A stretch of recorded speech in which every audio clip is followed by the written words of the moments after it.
Elon Musk has been obsessed lately with the idea of landing on the moon using Starship, not just for exploration, but to eventually build a fully AI-operated satellite factory that can tap into the moon's untouched supply of solar power. And Musk isn't just dreaming about it. He's actively pushing Starship forward, rolling out a major upgrade with version 3 that transforms the ship into a far more capable lunar lander, bringing his moon vision closer than ever.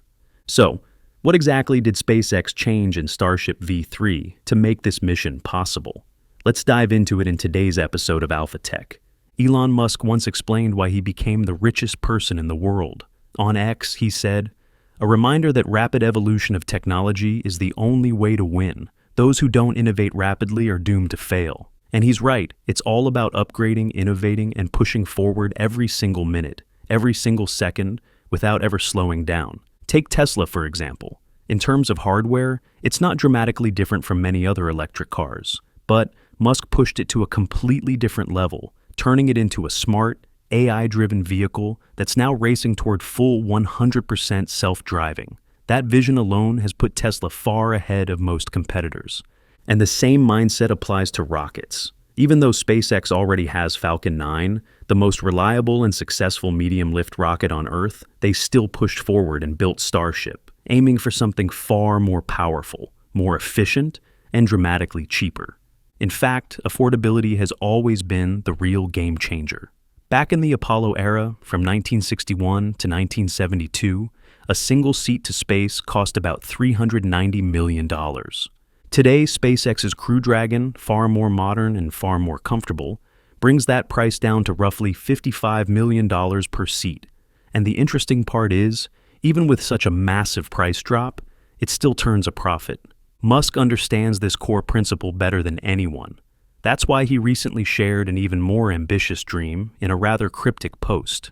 Instead of running AI on Earth, he suggested placing AI computers on satellites in sun-synchronous orbit, where solar power is abundant and completely free. If you launched 1 million of these satellites, each generating around 100 kilowatts of power, you'd have about 100 gigawatts of AI computing capacity in total, roughly 1/5 of California's entire electricity consumption. But Musk didn't stop there. He went as far as proposing a fully automated satellite factory on the moon, then using a mass driver, basically an electromagnetic railgun, to launch satellites off the lunar surface. No rockets needed, sending them straight into Earth orbit. This system could be scaled up 1,000-fold, and in Musk's vision, it's the kind of leap that could push humanity closer to becoming a Kardashev, Type 2 civilization, a society capable of harnessing the energy of an entire star. It sounds crazy, of course, but remember, back in the days when society was still primitive, countless geniuses were also called crazy for dreaming of flying like birds. Musk is no different. These people simply think decades ahead of everyone else. And he's not just talking, he's already moving toward that future, upgrading Starship to version 3, building the foundation that could bring this crazy dream a whole lot closer to reality. So, what exactly makes this new version so special? Compared to version 2, the one that completed 5 impressive test flights in 2025, with the last 2 finally succeeding thanks to major upgrades in heat protection and reusability, version 3 is a whole different beast. This new iteration introduces a complete redesign. The entire vehicle is now taller, standing at about 124.4 meters when fully stacked, up from 123.1 meters. The ship's height stays the same, but the Super Heavy booster is stretched by another 1.3 meters to accommodate much larger propellant tanks.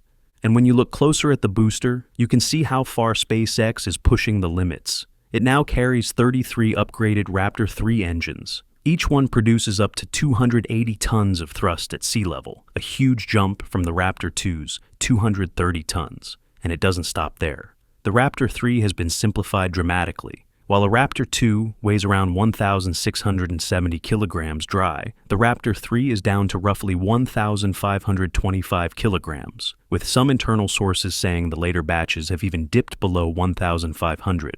Multiply that by 33 engines, and Super Heavy Block 3 now delivers roughly 9,800 to 9,900 tons of thrust at liftoff, nearly 100 meganewtons. That's not only about 21 to 25% more powerful than Block 2, but also significantly lighter, shaving tens of tons off the booster's dry mass and reducing the amount of propellant needed to reach the same orbit. What does this mean in practice? It means Super Heavy can now push Starship tankers and the HLS variant to higher altitudes, carry heavier payloads, and cut down the number of orbital refueling flights required for moon mission cargo runs, directly supporting Musk's dream of building that lunar satellite production factory. That's the big picture. But it's not just about the new Raptors. There's also a massive downcomer inside the booster that carries liquid methane from the top of the tank all the way down to the engine bay. To give you a sense of scale, that single pipe is almost the size of an entire Falcon 9 stage. And what's impressive is that despite fitting such a huge structure inside, the booster's diameter hasn't changed. It's still 9 meters, fully compatible with every Starship booster ever built. Another major internal change is found in the liquid methane tank itself, which now includes reinforced structure on the inside. The previous generation used a little over 70 internal stringers, metal support beams, attached to the tank walls to maintain structural integrity. But in the new booster, SpaceX has increased that number to 96 stringers, giving the tank extra stiffness to handle higher pressures and more intense dynamic loads during ascent. But the most important thing about Super Heavy isn't just getting it off the ground, it's bringing it back. Full reusability is the whole point. And for that, SpaceX has made several big changes. The booster now goes from 4 grid fins down to 3, but each fin is roughly 50% larger and mounted lower on the structure. This helps reduce heating during stage separation and gives better control on the way down. And speaking of separation, the hot staging ring no longer gets thrown into the ocean. Instead, it's now integrated directly into the booster's common dome. That means no more wasting hardware, no more recovery headaches, and most importantly, much faster turnaround times between flights. Version 2 still required installing the ring manually before launch, but version 3 eliminates that entirely. And that matters a lot if Musk wants to launch hundreds of thousands of tons of Starlink satellites into orbit in a short amount of time. That's the booster's job. But deploying those satellites, that's Starship's mission. So, what exactly does the ship gain in this version 3 upgrade? First, SpaceX has optimized the ship's internal layout to boost its propellant capacity from about 1,500 tons to roughly 1,600 tons, all without changing the vehicle's height or diameter. That applies to the standard satellite deployment variant, but the tanker version goes even further, holding between 2,300 and 2,600 tons of propellant. How? By shortening and relocating the payload bay, trimming it from 5 rings down to just 3 or 4, and shifting part of it into the nose cone. This frees up about 3.66 meters of vertical space for larger tanks, increasing capacity without widening or lengthening the vehicle. Second, Ship V3 now features 4 dedicated downcomers, 3 feeding the RVAC engines and 1 central line for the 3 sea-level Raptors. All of them are vacuum jacketed to limit boil-off during long stays in orbit. These larger, more direct feed lines connect straight into the tanks, reducing wasted internal volume and improving propellant management.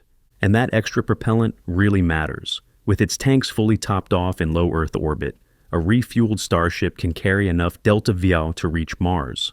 Around 1,200 tons would be burned on critical maneuvers, the translunar injection burn, mid-course corrections, and the controlled descent onto the lunar surface. Of course, for actual moon missions, 2 variants come into play: the Starship HLS for crew landings and the cargo Starship for transporting equipment.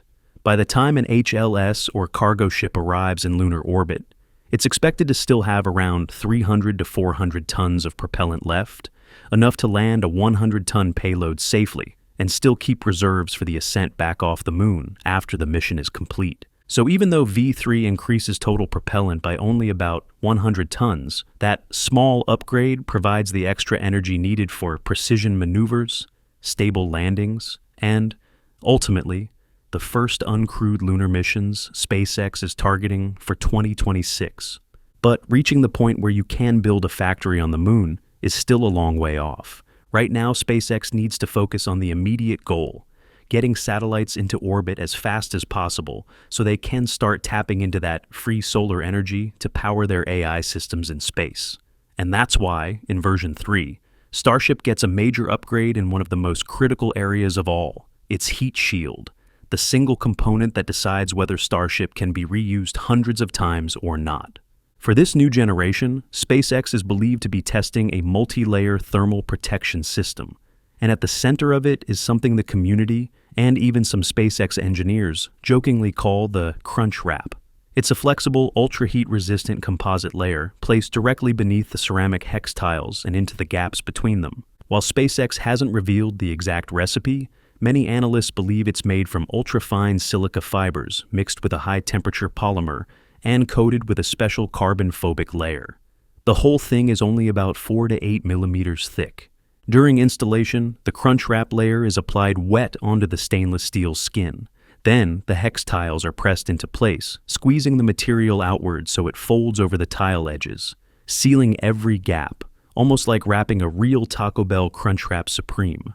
When Starship slams into the plasma layer during re-entry, at temperatures between 1,600 and 2,000 degrees Celsius, this material doesn't burn. Instead, it enters a kind of controlled flex mode, compressing and then expanding slightly. This constant pressure keeps every tile locked in place and prevents any hot gas from sneaking underneath.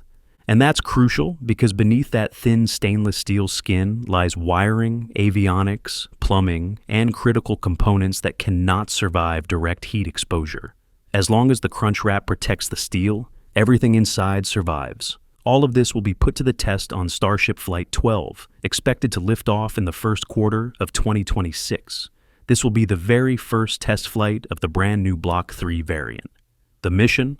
Send Booster 19 and Ship 39 into a suborbital trajectory, evaluate the upgraded thermal protection system, test in-space engine relight, and verify the stability of the redesigned structure.